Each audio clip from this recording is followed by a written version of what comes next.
Baik, kali ini kita akan membahas tentang perjalanan dari dinasti Umayyah. Ya, dinasti Umayyah perlu kita ketahui, garis keturunan itu berawal dari Abdi Manaf. Abdi Manaf ini memiliki putra yang kembar siam, yaitu Abdi Syams dan juga Hashim. Nah, dari sini nanti kita akan membahas Bani Hashim. Kali ini kita fokus kepada Abdi Syams. Abdi Syams ini punya anak namanya Umayyah.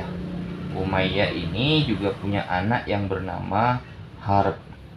Nah, kita sering mendengar bahwa nama Abu Sufyan bin Harb. Nah, ini tokoh yang terkenal waktu itu, juga mau menjadi pemimpin dari Bani Quraisy melawan orang Islam ketika setelah ditinggalnya Abu Sufyan. Di sini ada Abu Sufyan.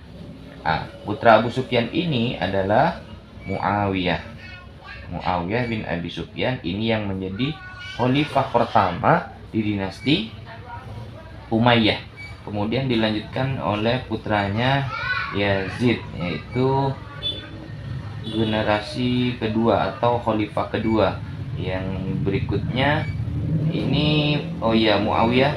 Kita akan Muawiyah kira-kira memimpin dari tahun 41 Hijriah sampai dengan 61 Hijriah. Saya kira seperti itu. Dilanjutkan oleh Yazid dari 61 sampai dengan 64 Hijriah. Seperti itu. Jadi sekitar berapa tahun? Sekitar 4 tahunan seperti itu. Dilanjutkan kepada putranya Muawiyah bin Yazid, namanya juga sama, Muawiyah juga, tapi kira-kira hanya sekitar 6 bulan ya, 6 bulanan. Karena beliau ini adalah dianggap pemimpin yang gagal, dia tidak keluar dari istana. Kemudian karena Muawiyah bin Yazid ini tidak punya keturunan, maka yang meneruskan kepemimpinan dari dinasti Umayyah adalah paman dari Abu Sufyan. Itu Abu Sufyan ini punya paman yang bernama Al-As. Al-As. Nah, Al-As, dari keturunan Al-As paman Abu Sufyan ini itu memiliki anak yang bernama Hakam dan juga Affan. Kita tahu ada yang namanya khalifah ketiga itu Sayyidina Utsman bin Affan ya. Ini dari sini. Maka Sayyidina Utsman bin Affan juga adalah keturunan dari Bani Umayyah. Kemudian Hakam ini memiliki anak namanya Marwan. Nah, Marwan ini yang menjadi khalifah keempat. Nah, ini tadi Muawiyah ketiga. Yang ini khalifah keempat, beliau memimpin dari 64, dari tahun 64 melanjutkan ini dari 64 sampai dengan 65 Hijriah. Hanya sekitar berselang 1 tahun lebih. Kemudian dilanjutkan kepada putranya yang bernama Abdul Malik. Abdul Malik ini nanti punya banyak anak yang juga jadi khalifah semuanya. Abdul Malik sendiri ini ada menjadi khalifah yang kelima dari 65 tahun sampai ke 86 Hijriah. Ini dilanjutkan kepada putranya. Abdul Malik ini punya sekitar 4 putra yang menjadi khalifah. Pertama itu adalah Al-Walid. Al-Walid ini penerus yang langsung ya, dari ini yang kelima, ini yang keenam. Ini yang keenam, khalifah keenam, yaitu memimpin dari 86 kira-kira sampai berapa itu? 96 ya, 96. Sekitar 10 tahunan. Kemudian dilanjutkan kepada putra yang kedua bernama Sulaiman. Sulaiman ini adalah pemimpin yang ketujuh dari dinasti Umayyah, memimpin dari 96 sampai dengan 99. Nah, kemudian ada yang berikutnya, putranya lagi yang bernama Yazid. Yazid ini, tetapi Yazid bukan yang ketujuh, bukan yang kedelapan maksud kami. Yang ketujuh itu Sulaiman, yang kedelapan itu bergeser kepada sepupu dari Al-Walid ini. Karena Marwan ini selain punya Abdul Malik, punya anak yang bernama Abdul Aziz. Abdul Aziz memiliki putra bernama Umar. Nah, Umar bin Abdul Aziz ini namanya juga terkenal ya. Kemudian beliau yang menjadi khalifah ke-8, walaupun memimpin tidak lama, hanya dari tahun 99 sampai 101 Hijriah seperti itu. Ini yang ke-8. Nah, baru yang ke-9 itu adalah Yazid, putra kembali lagi kepada putranya Abdul Malik.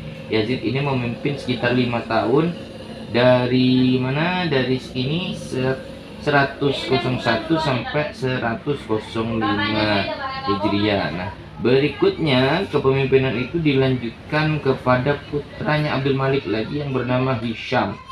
Nah, Hisham ini yang ke-10, memimpin dari 105 sampai dengan 125, lama sekali ini, sekitar 20 tahunan Hisham ini. Nah, ini Hisham ini punya anak nanti namanya Muawiyah juga. Muawiyah lagi ya, di sini Muawiyah, di sini Muawiyah, dan punya anak lagi namanya Abdurrahman yang dikenal dengan Ad-Dakil, Abdurrahman.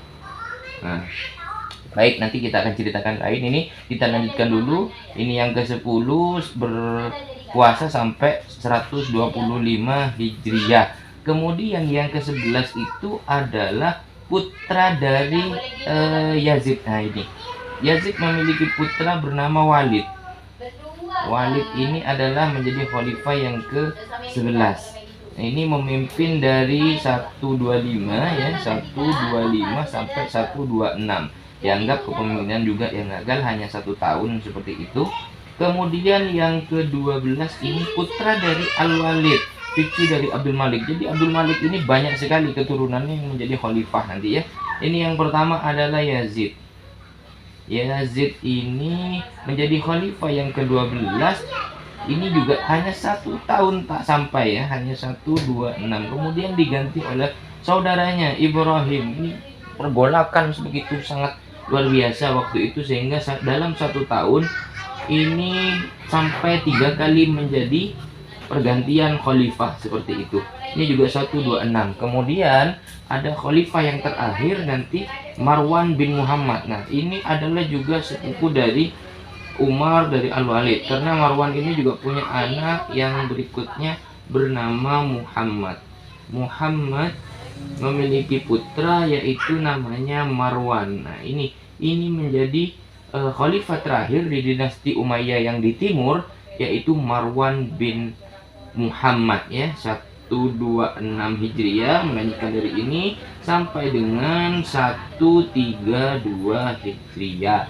Kemudian berakhirlah dinasti dari Umayyah karena nanti akan ada serangan atau pembantaian dari keluarga ini dari pihak oposisi, yaitu yang nanti disebut dari Bani Abbasiyah, yang mana dari Bani Hashim ya, ini ada mempunyai anak Abdul Muthalib,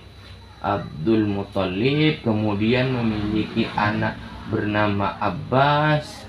Abbas ini memiliki putra Abdullah juga memiliki putra Ali juga memiliki putra Muhammad. Kemudian Abdullah lagi, Muhammad ini punya putra bernama Abdullah lagi.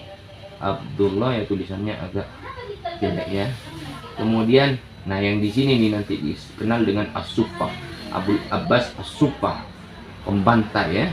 Kenapa? Karena semuanya keturunan dari dinasti Bani Umayyah akan dibantai. Hanya ada 1 orang bernama Abdurrahman ini yang berhasil melarikan diri sampai masuk ke Spanyol dalam kurun waktu 6 tahun persembunyian beliau, sampai akhirnya mendirikan dinasti Umayyah di Spanyol.